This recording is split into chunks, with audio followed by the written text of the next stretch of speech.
see. It is February 4th. We're into February already.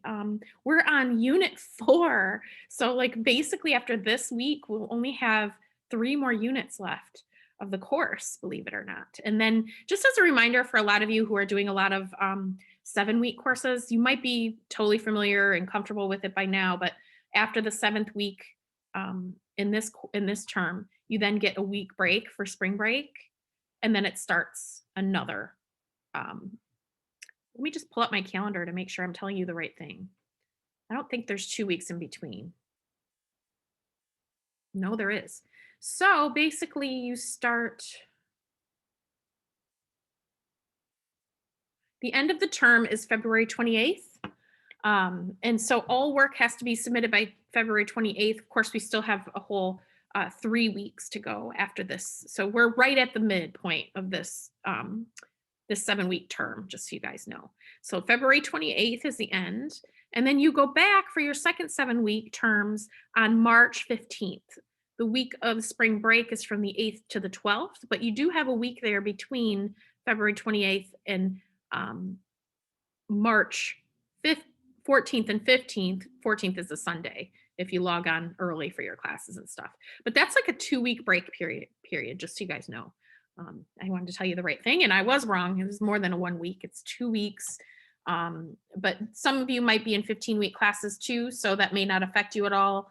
But you do have that week between Monday the 8th of February through Friday the 12th of February. Or I'm sorry, Monday the 8th of March through Friday the 12th of March. That is spring break week, just as a little reminder for you guys. Okay, so this is typography and layout, and we're headed into unit 4. I'm seeing some really fun stuff emerge as we work on typography. The ransom project was super fun. And then I'm gonna try and post those to the Facebook page this week. Let me know if you can by the end of the week. If you do not want me to post them, I post them anonymously, so no one has names or anything. So I do post them, and they're just random student samples. So if you really are opposed to that, please let me know. But they're fun, and most students really like getting the exposure. And so I like to do that on the graphic design Facebook page. If you haven't liked that page yet, feel free, no pressure, but it's GRDE, JCDRDE program. So it's facebook.com/JCGRDE program. So I'll put that in the chat real quick for you.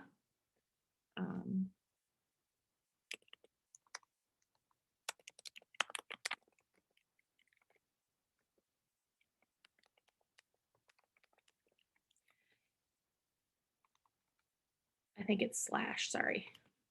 There we go, it's not .com.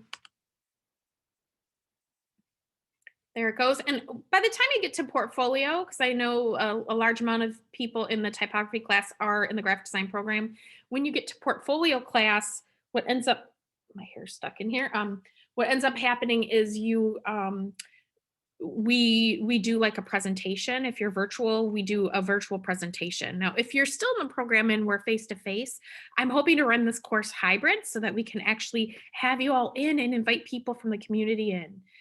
So a lot of you who are in typography right now won't be really graduating. Some of you will be graduating this upcoming spring.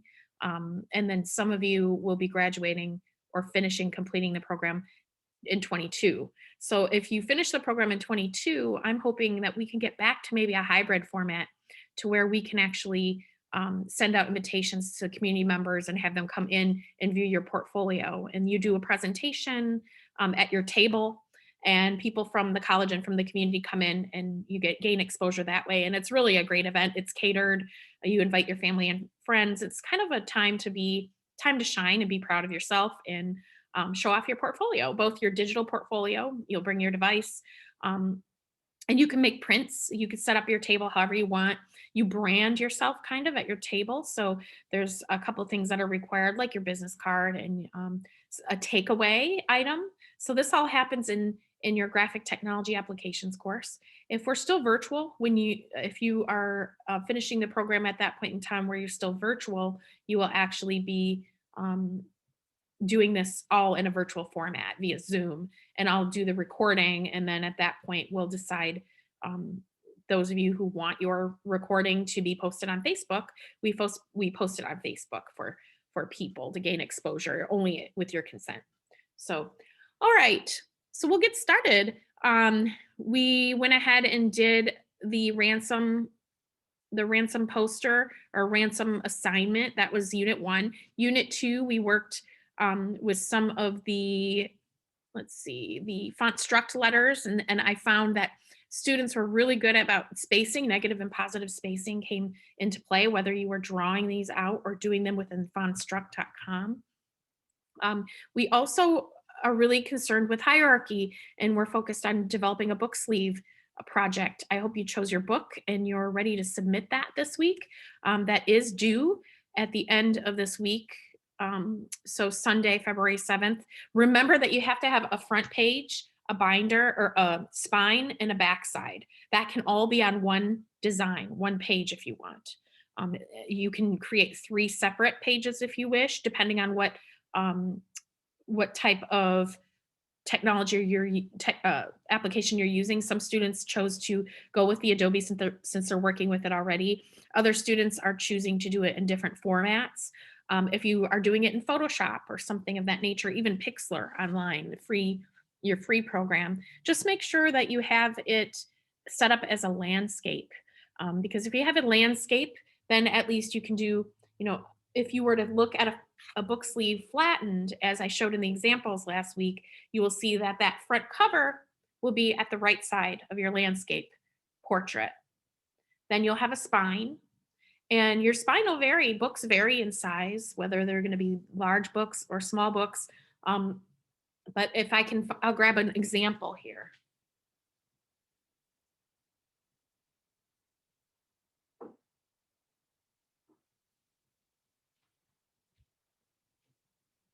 My son actually absolutely cannot stand book sleeves. So it doesn't matter what book he's reading, he will tear it off and he will read it without any kind of, so I'm going to use his as an example. I end up putting them back on in his room because it drives me crazy when there's these book sleeves.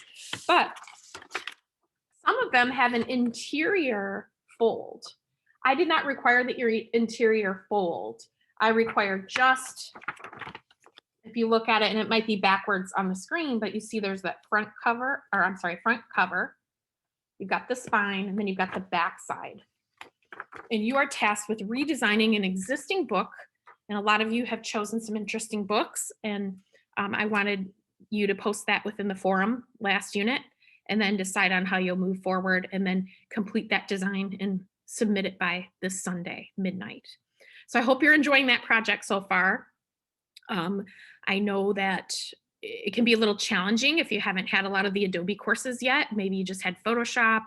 I know a couple of people that I see in here have already been in some of the Adobe courses, so you might be okay. If you're struggling with any aspect of this, I'm happy to help you. Just connect with me and we can set up a quick Zoom meeting, and I can walk you through how to set up the logistics, like how do I set up a document if you're not too familiar with that. But by now you should be maybe have had CIS 127, which is Intro to Creative Software, and that introduces you how to create a new document and get into the nitty gritty of how you might set something like this up without any issues. Okay, so the Typographic Specimen poster, this is a great portfolio piece. I showed some instructions. I should have had some, here are some visual examples right within the instructions. Basically, it's drawing upon the style of that classic typeface. So I'm going to review these in a little bit closer detail here. I'm going to share my entire screen because I don't think it shares that pop-up. It kind of drives me crazy. Zoom only shares the window that's open, the browser window. So I had you read about grid structure. Grid structure allows us to align things with each other and positioning. So if you've ever heard of the CRAP theory, you really want to strive to have a CRAP design: contrast, repetition, alignment, proximity. And so these are this is a theory that really helps us when we think about where we're going to arrange our elements. And so grids come into play very strongly. And so as you open up any kind of document, you might think about how you might align elements, whether you're going to align a subhead with the beginning of your body copy. Are you going to align photos in a certain area? Are they all going to be square photos? That might repetition would be if you're going to repeat that same square photo in the same size multiple times on a page, it brings together some visual interests that way. So think about those things as you go and you're finishing up your book sleeve design. Um, Grids are extremely important as you create new documents and align things and making sure that things are positioned in a manner that is easy and supports your viewer reading through things. In particular, this is a book sleeve design, and so we're not dealing with a lot of pages here, but we are dealing with color scheme. We are dealing with alignment. You might choose a center alignment, a left alignment with a right rag. However you choose your alignment, you want to make sure that it's a clean read, and that has to do with contrast as well. You want to make sure that you're reading your viewers reading things and not having to struggle with reading things. So stay away from mid-tone color type over a mid-tone color background. You don't want to lay mid-tone color or dark color type over a mid-tone color or dark background. There's just no readability there. So think bright colors, maybe white over something mid to dark, so that it's readable. These are things that are not always easy to think about up front because you might be thinking color scheme first, but just a thought for how to be really good at putting together a solid book sleeve design. So we're not really thinking columns that much with the book sleeve design, but with the typographic specimen poster, you might think columns. As you read in your book, you might read a little bit about classic typefaces. We talked a little bit about that the last few units.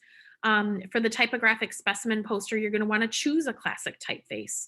That might be Bodoni, it might be Helvetica, it might be Caslon. You might Times New Roman. Some of these are examples of typefaces that you're very familiar with that might seem kind of boring because you might be all interested in the personality fonts right now, but we're not really going to feed into those personality fonts yet because we need to learn the rules before we break them. So right now for the typographic specimen poster, I want you all to choose the classic typeface. And again, that could be any of the ones listed in your textbook or any of the ones that you can even just Google classic typefaces and you'll come up with a wealth of options. They're not exciting. They're very standard. Some of them are sans serif, where they don't have a terminal or a design at the end.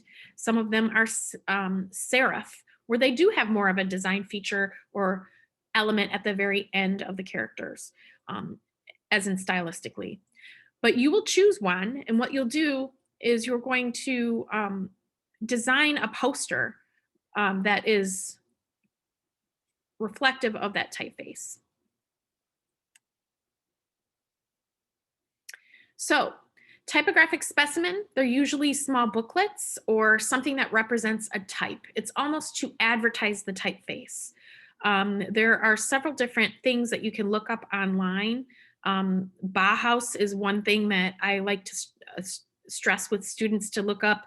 The Bauhaus and emigri.com. I'm going to go ahead and see if I can show you an example of emigri, and I may have posted this. There we go, emigri fonts. They're super, super expensive fonts. If you have the budget, have fun. But this is just sort of like our candy store, right? The typographer's candy store. You take a look at all these wonderful fonts, but you can take a look at type specimens here. And I'll have to post this link to I don't know if I posted this to, but let me go ahead and look at a typographic specimen.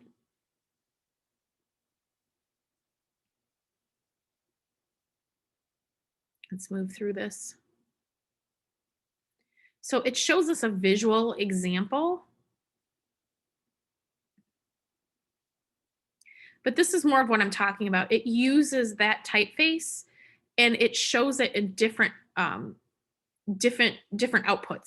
So the examples I provide here in the instructions is exactly kind of what I want to see. You can be very creative with this, but you want to show it A through Z, uppercase, lowercase. You want to show how it looks as a body copy.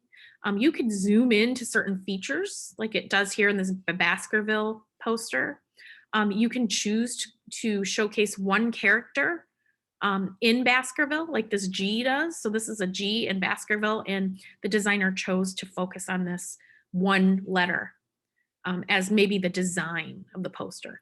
One thing I want to showcase here for all of you and highlight is look at how the hierarchy is presented in this Baskerville poster, and it's that way too in the Bedoni one, but the designer has chosen to use extreme hierarchy.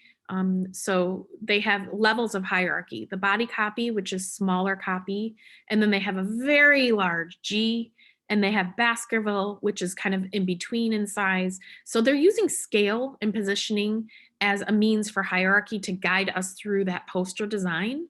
And it's working really well. And I want to point that out because a lot of times you might wonder, what's going on with my design? It's not working very well. Well, it might just be that you're not thinking of adding enough hierarchy. So based on that hierarchy, I did like a formatting. I think it was last. I'm going to have to bump back in the course. I forgot the name of the project. The study sheet, the hierarchy and space study sheet from last week or last unit. I had you go ahead and bold some things and align them differently. And I had you scaling them up. I had you adding space. So you're isolating certain elements on a page. All of this are ways of creating hierarchy so that we can better visualize something. And so, for example, that's what's happening here in these posters. And you can add some of that knowledge from what you gained from Unit 3 into your typographic specimen. So the specimen is basically just choosing a typeface and highlighting the features of the typeface however you want. So there's a lot of creativity here. Use whatever color schemes you want, use whatever positioning you want. But I think in my instructions, I want to make sure that I'm not telling you to be too free with it. Choose one classic type family, and that within that family, remember we have different styles. So there might be bold, italic, there might be light, there might be extra bold, ultra bold, oblique. Any of the ones that you choose, and if you're choosing a classic typeface, you certainly have a lot of options. There might be one or two classic typefaces that on your system that when you click, there's not very many options. That's okay. Just there might just be a bold and a oblique, which is essentially italic. Just use those few options. That's okay. You don't have to have a ton of options, but I want to see a couple different ones. So if it only gives you regular, you might consider changing your classic typeface choice. Okay.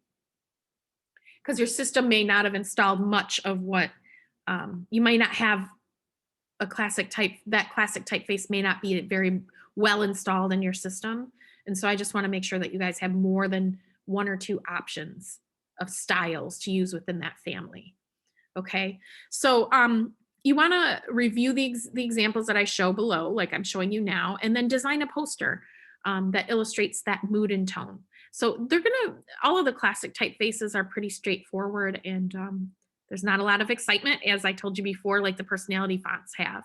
So it's really up to you to design the mood and tone of that poster. And like I show in some of these examples, they're pretty elegant and straightforward. They're not too racy or exciting, but you can make them exciting to look at. This Jensen one is very straightforward, but it does show essentially how Jensen is used. There's some hierarchy showing, it's all center aligned. You've got a drop cap. There's certain things that the designer is using to showcase how Jensen might look in a design as a whole. Okay, and then use whatever software application you're most comfortable with. The document size, 10 by 16, landscape or portrait, that's a standard size. And if you were to ever print it in the future, you would want to do, that would allow you to print it with a safe boundary. Like if you decide maybe next year, if you're doing a hybrid with me for your portfolio class, which is CIS 234, and we do have that night where you come in for your showcase, you might want to print something like this and showcase it as a printed piece. And in that case, having a 10 by 16 piece is a great size. That's not going to cost you too much to go do it color and have it printed out. And we will be able to access those color printers too if we're back on campus and all that. So you'll be able to print them there for free and potentially mount them. And sometimes we have some graphic design gallery openings, which is kind of fun, where your stuff is in the gallery and the Potter Center, second floor gallery. I don't want you to use more than 4 colors because I really don't want you to be focused on color scheme as much as you are the delivery of the typeface, how it can be set. That's really what a specimen is, setting a typeface and setting it in oblique or bold, what it looks like in uppercase, lowercase, numbers. That's really what you're showcasing, and your design is up to you how you deliver that. But again, think of that crap theory, that contrast, repetition, alignment, proximity. Make sure it's easy to read and things are flowing and things are aligned well. And what I like about some of these is the G is in the background. And so that's sort of a design element. And I love how they use the V and then set the copy inside the V. You have a wealth of choices when you're using an alphabet, whatever character you want to design, you want to choose from, right? So that's something that's up to you. So we'll go ahead and no more than 4 colors, and then show all typefaces that you know exist in the family. I should have put type styles, not faces. So that's supposed to say type styles, not faces. Show all type styles that you know exist in the family: bold, narrow, semi-bold, italic, and then use color scale, balance, grid, hierarchy, alignment, positioning, leading, and kerning to enhance your layout. And that's a 50-point exercise. Okay, so that's the specimen poster. You've got the book sleeve design that you're finishing up. And then you've got the quiz on grid systems. So that's unit 4 in a nutshell. I will answer any questions at this point since we have 5 minutes left over. And of course, if you feel like there's not enough time to ask questions, please just email me and I will do a one-on-one Zoom session with you. Anyone have questions on the content I reviewed for this week or this unit? I'm good, thank you. Oh, you're welcome. Okay, have a happy and productive week, and don't be afraid to reach out if you're struggling with maybe the design, or even if you're in the technology application and something's not working. I'm happy to do a demo with you at any time in this, because we're not working in any one application, and so that can be for some students a little more difficult than others, and others have already dabbled and really easy to acclimate. So I'm here to help support you in that way, even if it's okay, I don't know how to bring in or enlarge my type and move it around. Set up an appointment with me. I'm happy to meet with you this weekend to do that. Okay, everyone. I'll see you in the next session.